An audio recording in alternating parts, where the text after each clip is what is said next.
Prince Mamun ফাটিয়ে দিল তার নতুন বউয়ের মুখ, সংসার জীবনে থাকলো না আর তাদের জীবনের সুখ। ইস, আবার সে একই ঘটনা। মামুন ভাইয়ের জীবনটা আসলে একটা এন্টারটেইনিং। মানুষ মানুষকে মারতে পারে না, সে হাতে আসে। ইস, মামুন কিভাবে পারলো এরকম একটা মেয়েদের গায়ে হাত তুলতে? মেয়েরা কত পবিত্র প্রাণী, মামুন কিভাবে বললো এটা? মামুন একদমই উচিত হয়নি এগুলো করা। আমি এগুলো কিচ্ছুতে মেনে হবো না। না গাইস, একটু বেশি রেগে গেছিলাম গাইস, কিন্তু গাইস মামুন এটা করা একদম উচিত নাই। একটা মেয়ের গায়ে মামুন কেন তো হাত উড়িয়ে দেয় গুড়িয়ে দেয় মামুনের শ্রদ্ধা। গভীর রাতে স্ত্রীর মোহনার বাসায় এসে ভাঙচুর চালালো প্রিন্স মামুন। ও আচ্ছা, তাই নাকি? ও আচ্ছা, এটা হইতেছে দরজার বাইরে দাঁড়িয়ে আছে প্রিন্স মামুন। কেন আসছো?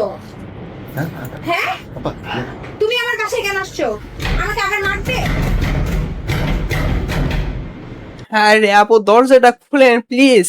দুজনে মিলে মারামারি করেন, আমি দেখতে চাই আসলে কে জিতে। করবা। তোমার সাথে যখন আমার সম্পর্ক ছিল না,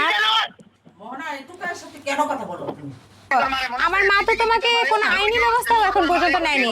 অন্য মেয়ে হইলে তো তুমি চুপ চুপ চুপ, দুজন একসাথে এইভাবে চিল্লাইলে আমি কার কথা শুনবো? যে কোনো একজন আগে কথা বলে না, আশ্চর্য। দেখো।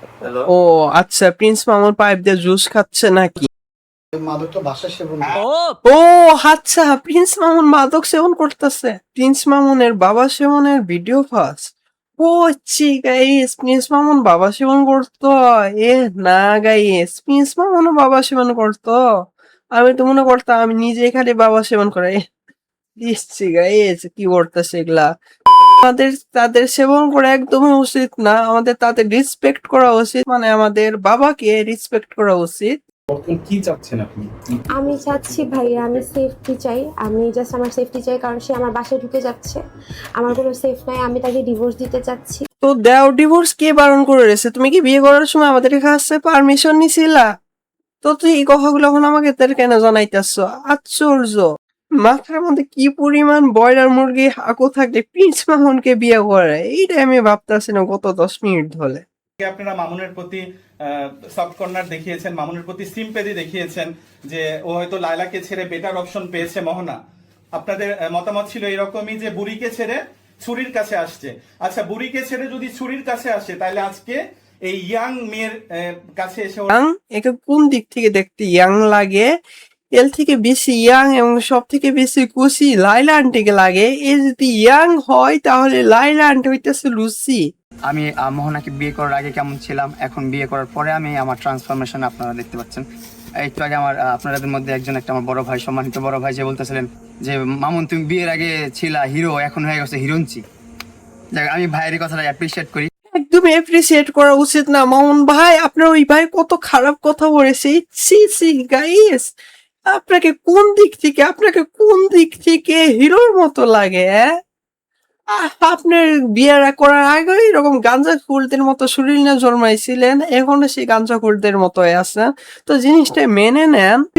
ভাই তুই ভালো, তোর বউ ভালো, তাহলে দোষ কার? দোষ আপনার। কারণ আপনি কেন এরকম চর্বিযুক্ত ভিডিও দেখছেন?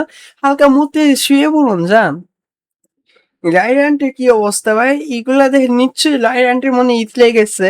করাইলের বস্তিতে ছিল ওর মায়ের আরে আপু, মনে আজকে তো খুশির দিন আপনার, আপনি আজকে কেন এত রেগে গেলেন? ইটস সরি গাইস, কি বললাম, ঘুরে লাইলা আন্টিকে আপু বলে ফেলেছে। কিন্তু গাইস একটা ভাবার বিষয়, লাইলা আন্টি দিন দিন এত যুবতী হচ্ছে কেমনে? দিন দিন তার আরো বেশি কুচি দেখা যাইতেছে। কারণ কি? দিন দিন আর লাইলা আন্টি আপনি কি খাইতেছেন এগুলা? আমাকে কিছু দিয়েন। বস্তিতে ছিল ওর মায়ের ন্যাশনাল আইডি এনআইডি কার্ডটা এখনো দেখেন, দেখাবো? ওখানে লেখা আছে করাইলের বস্তি। ও আচ্ছা গাইস, আমি সবই বুঝলাম। মামুন হইতেছে বস্তিতে থাকতে, এর জন্য মামুনের কথা বস্তিদের মতো।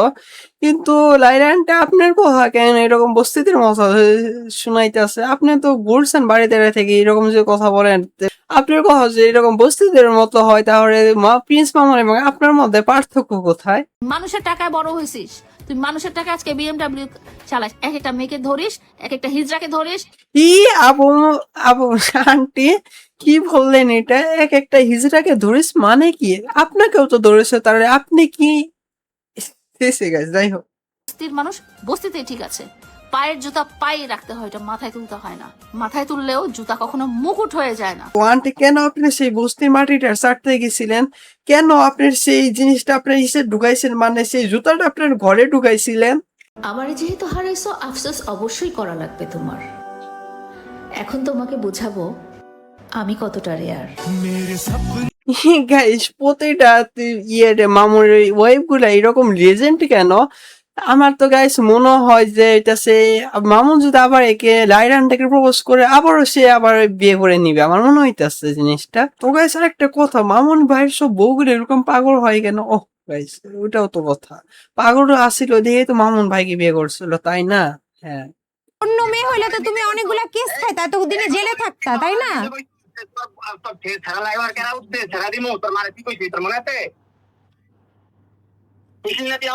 মামুন, আমার ফোনটা রেখে দাও, আমি আর তোমার সাথে কথা বলতে চাচ্ছি না। হ্যাঁ, তো গাইস দেখলে ঠিক মামুন ভাই যে টাইম হইতেছে গোপন তথ্য একটা ফাঁস করে দিতে নিয়েছিল, ঠিক ওই টাইমে ফোনটা কেটে দিল। তো গাইস সে মেয়েটা অনেক সিয়ানা আছে, হ্যাঁ। তো যাই হোক, যত সিয়ানে থাকুক না কেন, এই ফোনটা কেটে দিল। এই যে মামুন ভাই যে কথাটা তথ্যটা ফাঁস করে দিতে নিয়েছিল, এটা উন্মোচন করে ছাড়বো আজকে আমি।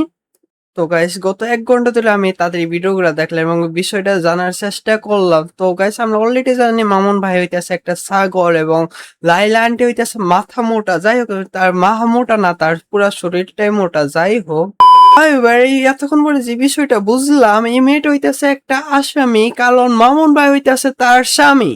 আচ্ছা, এই মেয়েটা হইতেছে একটা আসামি, যার কারণ হইতেছে মামুন ভাই একটা ইন্টারভিউতে বলেছেন প্রায় 10 বছর আগে এই মেয়েটা একটা ছেলেকে মেরে ফেলেছিল।